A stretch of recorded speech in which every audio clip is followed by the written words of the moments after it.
자, 문제풀이 두 번째 시간입니다. 문제를 한번 읽어보겠습니다. 실리콘의 페르미 준위가 상온에서 전도대의 바닥에서 위로 2분의 kT만큼 떨어져 존재한다.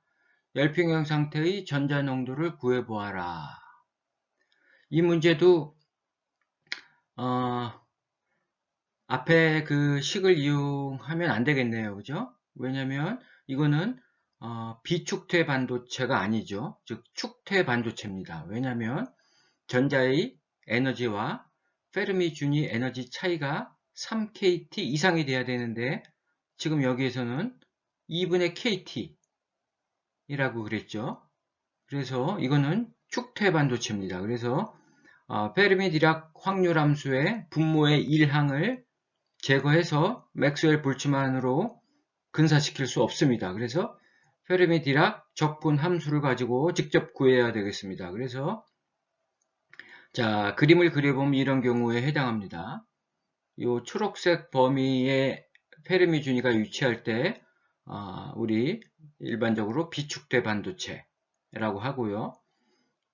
컨덕션 밴드하고 이 사이 이 하얀색 부분, 이 3kT, 이 안에 존재하는 경우에는 축대 반도체 또는 페르미 준위가 전도대 안에, 가전자대 안에 존재하는 경우에는 축퇴 반도체에 해당합니다. 지금 문제는 컨덕션 밴드 위 2분의 KT 지점에 페르미 준위가 존재할 때 열평형 상태의 전자 농도를 구해봐라. 이거는 이렇게 구할 수 있었죠. 자, EF는 20 플러스 2분의 KT가 되겠죠. 이 하얀 점선이 되겠습니다. 그래서 EF-EC는 2분의 KT. 그래서 이거 기억납니까? 이에타 F가 KT분의 EF-EC죠. 요게 2분의 KT니까 0.5가 됩니다. 그래서 전자농도는 루트 파이분의 2의 전도대의 유효상태 밀도 곱하기 페르미 디락 적분함수 F 2분의 1 이에타 F 요게 0.5가 되겠죠. 그래서 요거를 대입하면 자, 이 그래프를 가지고 우리 구할 수가 있다 그랬죠. 그래서 요 값이 얼마입니까? 현재 요게 0.5라는 얘기입니다. 요게 2분의 KT가 되니까 KT 없어져서 자 이게 0.5가 됩니다. 그럼 여기서 X축 0.5 요 부분이 되겠죠. 쭉 올라가서 파란색 곡선하고 겹치는 요 부분이 1이 됩니다. 그래서 요 함수값이 요 적분 함수값이 1이 된다는 얘기입니다. 그래서 전자농도는 그대로 루트 파이분의 2의 전도대의 유효상태 밀도. 그래서 3.16 곱하기 10의 19수. 이렇게 많이 도핑을 하면 페르미 준위가 컨덕션 밴드 안까지 치고 올라간다는 얘기가 되겠습니다.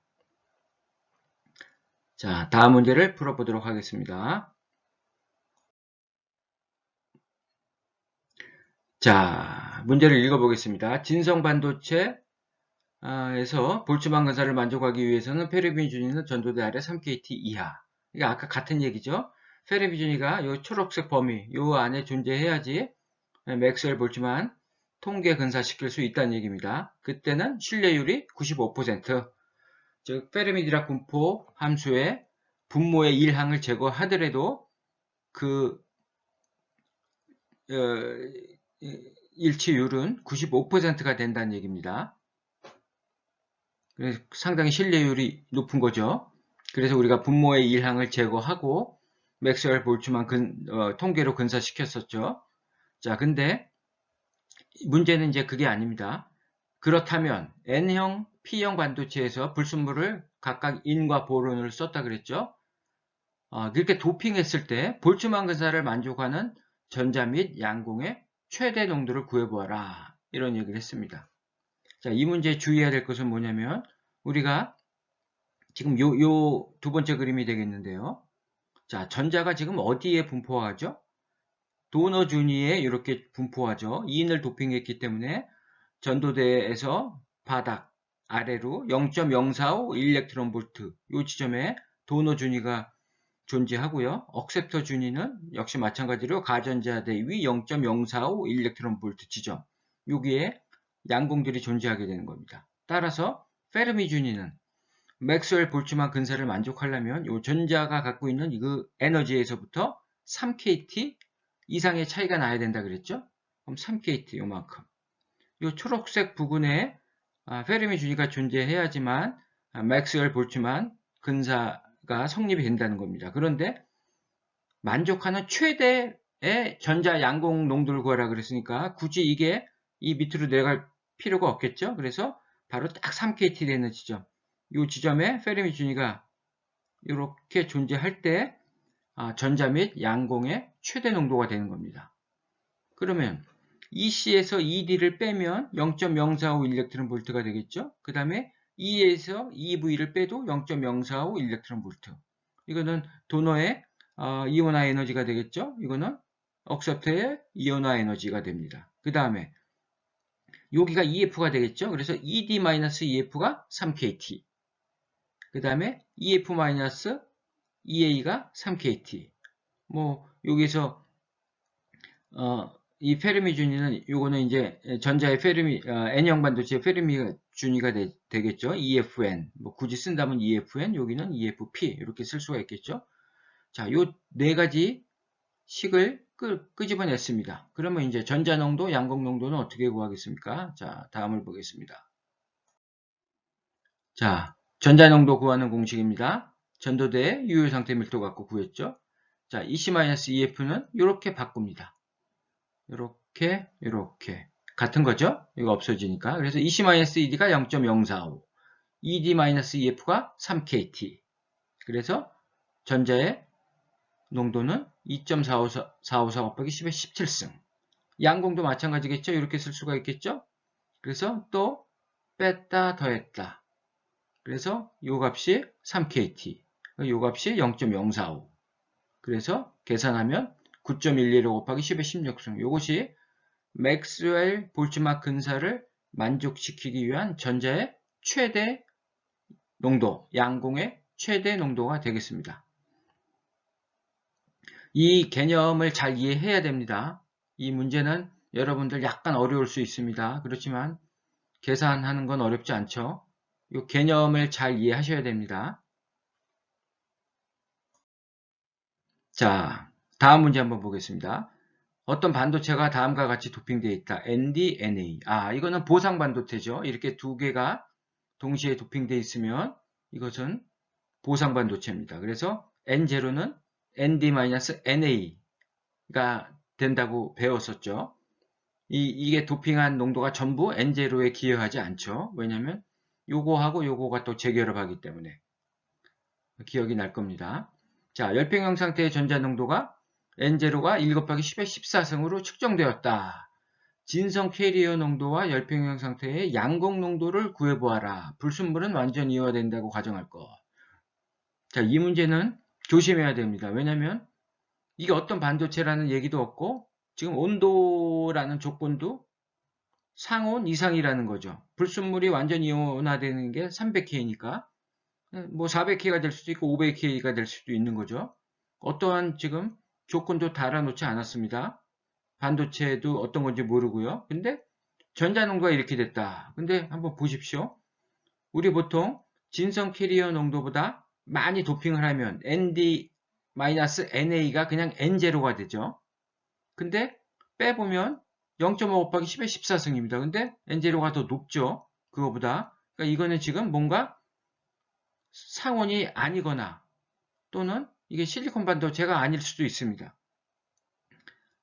여기에 어떠한 조건도 주지 않았기 때문에. 자, 그래서 이렇게 반도체와 온도가 특정되지 않았고 그 다음에 진성 캐리어 농도를 구해야 되기 때문에 우리 전하 중성의 조건, 이 반도체에 우리가 이 교재 1장부터 10장까지 하면서 모든 조건을 보면 반도체는 항상 전하 중성의 조건을 만족한다라는 그 전제 하에서 모든 식이 다 유도됩니다. 여러분 이걸 꼭 기억을 하셔야 됩니다. 전하 중성의 조건. 그래서 전하 중성의 조건이 이거죠. 여기서부터 전자 농도를 구하는 공식이죠. 근데 N0가 1 곱하기 10의 14승이죠. 그 다음에 ND-NA 여기 대입하면 진성 캐리어 농도는 7.071 곱하기 10의 13승이 나옵니다. 이거는 상당히 많이 나왔죠. 실리콘의 300K에 비해서. 이게 온도가 굉장히 높거나 또는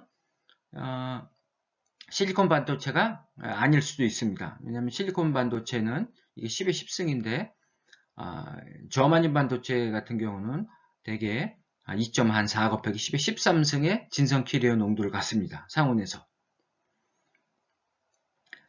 그래서 P0는 어떻게 구하면 됩니까? 이렇게 구하면 되죠. 자, P0는 5 곱하기 10의 13승 이렇게 나옵니다. 그래서 여러분들이 명확한 것들은 그냥 N0는 ND가 되거나 또는 ND-NA가 되는데 여기에는 그런 명확한 조건을 주지 않았기 때문에 우리 전하종성의 조건으로부터 이렇게 진성 캐리어 농도 그리고 양공의 농도를 이렇게 구할 수가 있습니다. 그러면 N0 P0 한번 볼까요? 곱해보면 어떻게 됩니까? 5 곱하기 10에 27승이 되네요. 그죠? 이거는 뭐 상온 상태가 아니거나 그 다음에 실리콘 반도체가 아닐 수 있습니다. 어쨌든 여러분들 이 전하종성의 조건을 모든 식에 다 적용해서 이용할 수 있습니다. 이거를 꼭 기억하시기 바라겠습니다. 자, 다음 문제 2-8번. 자, 상온에서 실리콘의 억섭트이온을 7 곱하기 10의 15승 만큼 주입했을 때 열평형 상태에서의 양광 농도가 2 곱하기 10의 4승이다. N0, N1 구해보아라. 이 반도체는 N형 반도체겠습니까? P형 반도체겠습니까? 지금 양공의 농도가 2 곱하기 10의 4승이죠. 이거 진성 캐리어 농도보다 작죠. 이거는 P형 반도체가 아니라 N형 반도체입니다.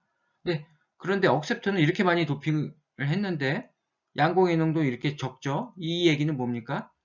보상이 일어난 겁니다. 이거 분명히 이거는 도너 이온이 굉장히 많이 주입이 됐을 겁니다. 그래야지 이 P0가 이렇게 낮아지기 때문에 이거는 N형 반도체이고 보상 현상이 일어났다라는 것을 직감할 수가 있습니다. 그리고 300K에서 실리콘이라는 조건을 주었죠. 그래서 우리 보상 반도체 조건 기억나시죠? ND-NA가 진성 캐리어 농도보다 월등히 크다 그러면 N0는 그냥 ND-NA가 된다. 그래서 이렇게 전하 분포가 재분포가 일어난다 그랬죠. 도너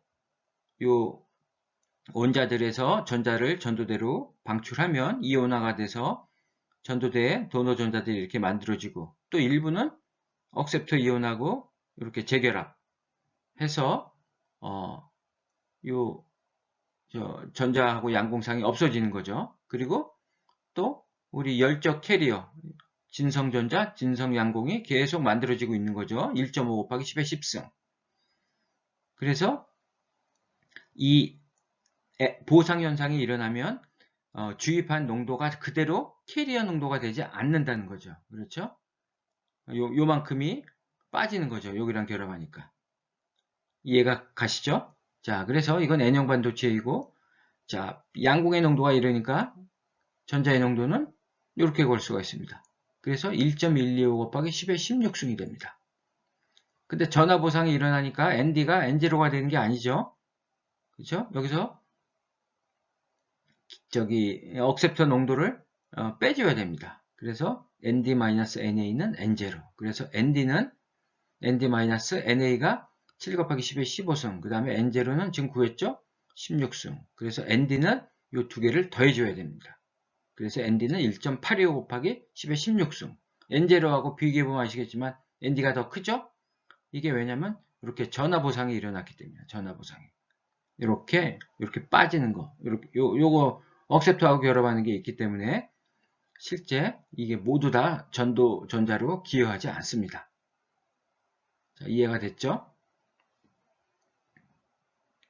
자, 다음 문제 보겠습니다. 마지막 문제가 되겠습니다. 자, 억셉터 농도가 7 곱하기 10의 15승이다. 그리고 300K 실리콘 반도체이다. 페르미 준위가 전도대 바닥 아래 0.2 일렉트론 볼트. 여기에 위치하려면 도너 농도는 얼마나 주입시켜야 할까? 이거 앞에 문제랑 결국 같은 얘기입니다. 형태만 살짝 바꿔놓은 거죠. 이 얘기는 뭐냐면, 자, 억셉터를 이렇게 주입했어요. 그러면, 뭐, 이게, P형 반도체로 된다고 가정을 하겠습니다. 그러면 뭐, 페르미준이가 여기 이렇게 존재하겠죠. 근데 여기다가 도너를 주입해가지고 N형 반도체로 만들고 싶다는 얘기입니다. 그런데 그 N형 반도체의 페르미준이가 어디에 위치하도록? 전도대 바닥 상태 아래 0.2 일렉트론 볼트 이 지점에 페르미준이가 위치하도록, 즉 이 페르미준이를 이만큼 끌어올리기 위해서 N형 반도체로 만들기 위해서 도너를 얼마나 넣어야 되느냐라고 지금 묻고 있는 문제입니다. 이것도 쉽죠? 간단하죠? N0는 이렇게 되죠? 전도대의 유효 상태 밀도로 표현할 수가 있죠. 그리고 N0라는 것은 보상 현상이 일어났기 때문에 ND-NA가 되죠. 자, 그러면 전도대의 유효 상태 밀도 EC-EF가 얼마로 해야 된다 그랬죠? 0.2, 0.2, 0.0이고 이꼴 ND 모르죠? 우리가 구하고자 하는 게 이거죠. 그 다음에 억셉터 7 곱하기 10의 15승 도핑 시켰습니다. 이렇게 되죠. 그러면 이렇게 요식에서 ND는 전자 농도와 억셉터 주입 농도를 더하면 되는 겁니다. 그래서 7 곱하기 10의 15승 더하기 N0, 이게 N0가 되겠죠. 그래서 계산하면 1.94 곱하기 10의 16승. 이걸 보시면 알겠지만 억셉터 농도보다 뭐 훨씬은 아니지만 한 차수 높죠. 그러니까 이만큼 도핑을 하면 이거랑 보상 일으키고 N0 농도가 이렇게 구해지고, 그 다음에 그때 페르미준이는 전도대 아래 0.2 일렉트론 볼트 부근에 위치한다. 그런 의미가 되겠습니다. 여러분들 보상 반도체 개념 잘 다시 한번 교재에 들어가서 읽어보시고 복습하면 좋겠습니다. 자, 오늘 두 번째 시간 이걸로 마치고요. 다음에는 이제 10번째 문제부터 세 번째 시간 진행하도록 하겠습니다. 자, 이것으로 강의를 마치겠습니다.